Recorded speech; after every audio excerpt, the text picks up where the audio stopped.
Hello U.S. History students, and welcome to Unit 4, Lesson 1, The Roaring Twenties, A Return to Normalcy. Participation in World War I really transforms the United States in the 1920s. Not only had the world never seen a war on that scale or on that level before, but the United States certainly hadn't. I mean, we fought a lot of domestic wars throughout the short history in comparison to the world, but never on the level that we saw in World War I. After World War I, though, the United States really comes out on the winning end. The U.S. was the richest and most developed country in the world. We have mass production, which is going to help us to make more products quicker and cheaper. Our wages are higher, so people now have more what we call disposable income, which means that you have more money after you pay all the bills that you need to pay. And we've got all of these new consumer goods, all of this new technology, these new fancy things that people can go out and buy or go out and do. And we've got crazy new forms of entertainment that had never been seen before. All of these new-fangled things are why we call the 1920s the Roaring Twenties. In 1920, Woodrow Wilson is sick, he's not very popular, and he loses the presidency to Warren G. Harding. And Harding runs on a platform of a return to normalcy. That's his campaign slogan. America's present need is not heroics, but healing, not nostrums, but normalcy, not revolution, but restoration. And this idea of a return to normalcy really kind of harkens back to before we get involved in World War I, when we're isolationist, when we're staying to ourselves, not getting involved in Europe's problems that we don't think are our business. And that's really what the American people are wanting after World War I is over, is we need isolationism again. We need to stay in our bubble and not leave. The U.S. has rejected the Treaty of Versailles. The Senate does not approve of it. Even though the League of Nations is essentially a U.S. idea, Woodrow Wilson came up with this idea of a peacekeeping organization for the world that's going to come together and negotiate to prevent future foreign wars. We don't join. We never joined the League of Nations. And a lot of citizens in the United States really feel like they're tricked or duped in to joining the war, because a lot of Americans really wanted to stay to ourselves. And even though they were really angry about the Zimmerman telegram and the Lusitania, they still felt like we should never have gotten involved. And so Americans then more than ever really believed in neutrality. Let's not stick our nose in business that doesn't belong to us. However, this isolationism is very selective, because we're still playing a role. We still have our finger in the loop of everything that's going on in the world. It's just not quite the same. The U.S. hosts a naval conference that's aimed to reduce military strength of all nations. Remember, in Wilson's 14 points, he wants a reduction of militaries across the board. Not only that, but the United States really loans European nations billions of dollars to help rebuild after World War I. So it's very interesting because Germany has to pay $33 billion back in reparations, or payments to the other nations to help them rebuild. So if you look at your chart down here on the bottom left, the United States is giving loans to Germany. Germany's using our loans to pay the reparations to Britain and France. Britain and France are then paying war loans back. It's a cycle of currency.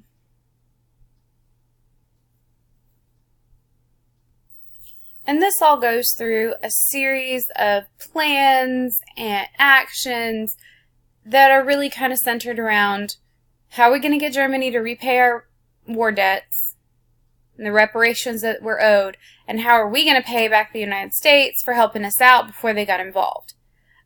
Either way, it's really just a cycle in the world's economy, and it's going to lead to some issues down the road. The U.S. joined other world powers in a commitment to world peace, not by joining the League of Nations, but signing the Kellogg Brand Act. And the Kellogg Brand Act is really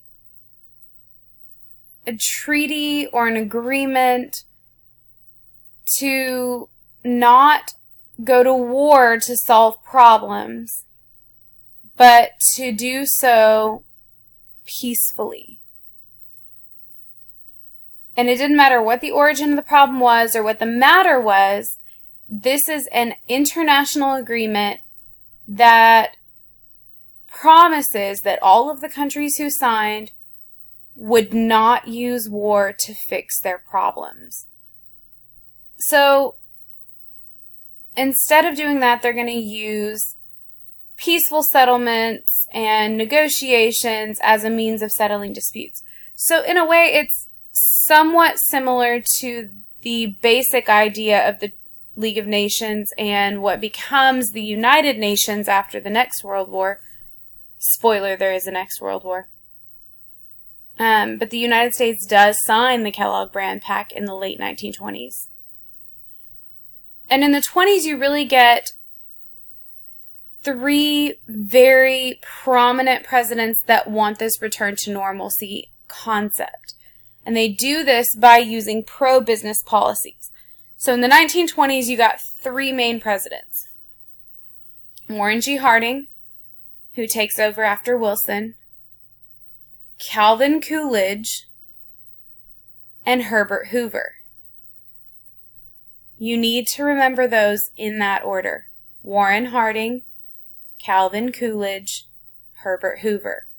Harding, Coolidge, Hoover.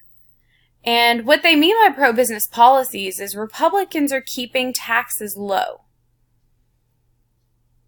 Taxes are obviously how a government gets its money, but also if the American people are not paying high taxes, they've got more money to spend, which means more disposable income. And Republican presidents keep government interference in business to a minimum, kind of hearkening back to our Gilded Age, laissez-faire days, where the government's not going to interfere too much and allow private enterprise to flourish. We don't get the monopolies like we did in the Gilded Age because of those provisions that were put in during the Progressive Era. But this still isn't necessarily the best way of doing things, as we're going to see as we start getting closer to the end of the decade.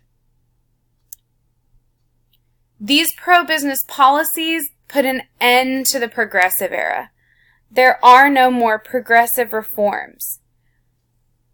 Americans felt confident that these previous progressive reforms had limited the influence of monopolies. They cleaned up the cities. They regulated the economy. They did everything that they said they were going to do.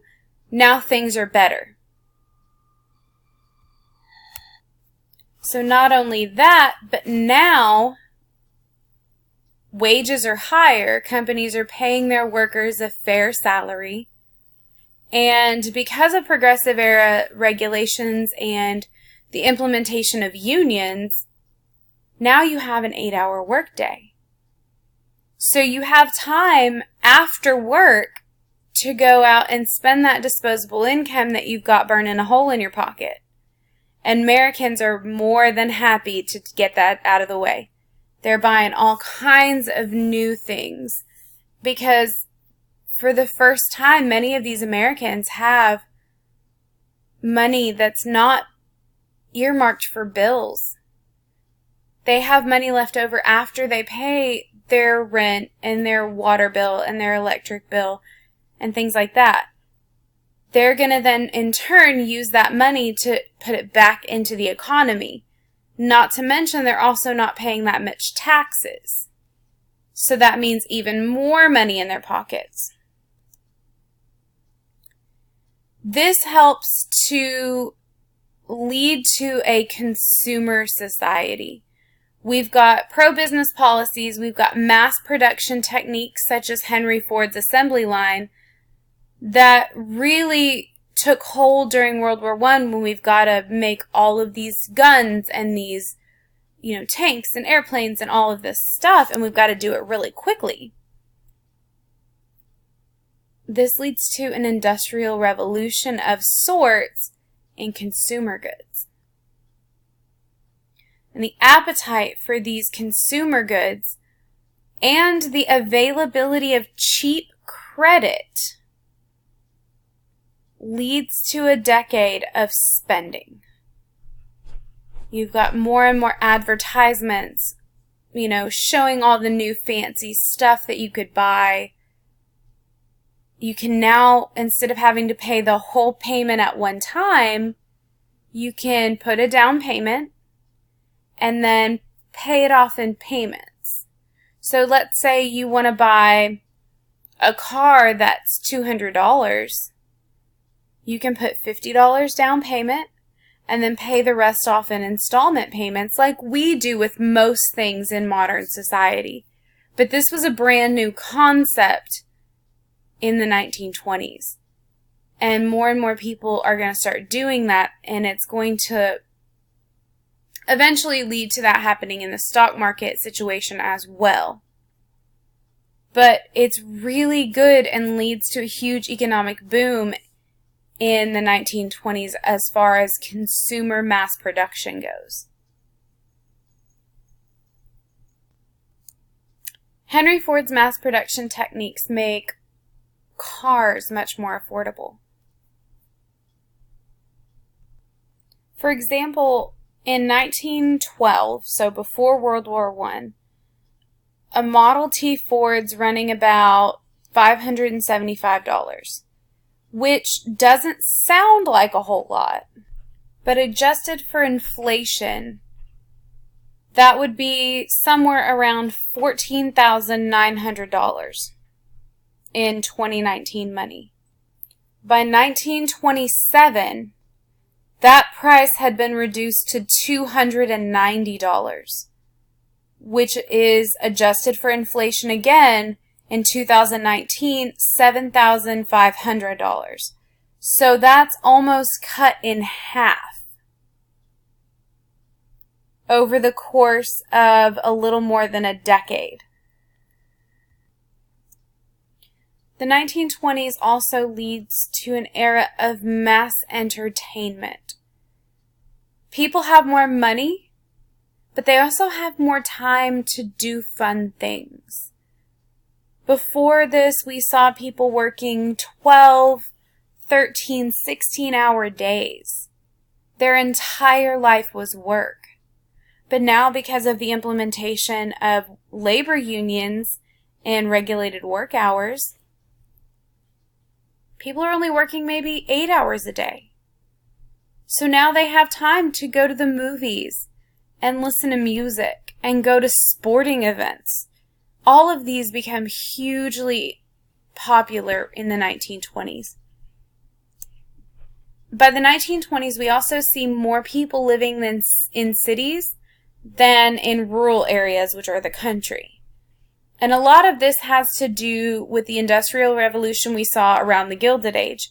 With all of the new crazy technology, the building of skyscrapers, the use of mechanical things and electricity in factories, more and more Americans are moving to the cities. We also see mass immigration take hold during the Gilded Age, which leads to more people in general in our country. And then we also see the increase of jobs in World War I because we got to ramp up production. So if you look at our chart over on the left, the blue is urban, the red is rural. In 1870, rural is significantly higher than urban. But as we move into the 20th century, 1900, urban is significantly higher than it was in 1870. And by 1920, urban surpasses rural in population rates. More people are living in the city. Ease of access to jobs, higher paying jobs, better working conditions, all of these factors lead to more people moving from the country to the city. And the dominance of urban America really divides society. The urban society is much more diverse. You've got a bunch of different types of people all living in the same area. There's a huge rise of consumerism because you can now go buy all kinds of new stuff, and most of the stores that you're going to buy these are in the cities. They don't have Amazon like we do. Amazon was not a thing yet. They did have mail order catalogs like Sears and Roebuck, where you could buy all of the new technologies, but you could go buy them in the stores. You could go to Macy's downtown New York and buy all the latest fashions and all the latest technologies. And to a lot of people, urban society equals freedom. If you are an immigrant coming from war-torn Europe for a new life, America is freedom. But also, if you are a young girl who's grown up on a farm her entire life and you decide that's really not your thing and you go to the city, women can get a job now in the city. Granted, jobs are much more limited to women, but they're available. And there's also some really interesting entertainment options. You can go to a baseball game. Most baseball stadiums are in cities like Boston and New York. Movie theaters are in the city. And in the 1920s, we start getting talkies, or movies with sound. And all of these different entertainment options are now offered to you. In rural society, or living out in the country, you get more of the traditional values. Religious fundamentalism, belief in what the Bible says goes, and more of what we consider like the Bible Belt states. The more religious people are going to be in the country versus the city. You see much more nativism. That idea that the people who are born here are better than the people that are coming here. And it's much more of a traditional society that are stuck in their ways and they're not going to change. And we're going to see the clashes as we move into the bigger issues of the 1920s. We're going to see those clashes between modern and traditional. And these two values really clash in the 1920s. That's all I have for you for Unit 4, Lesson 1. See you back here for Unit 4, Lesson 2, and I hope you have a great day.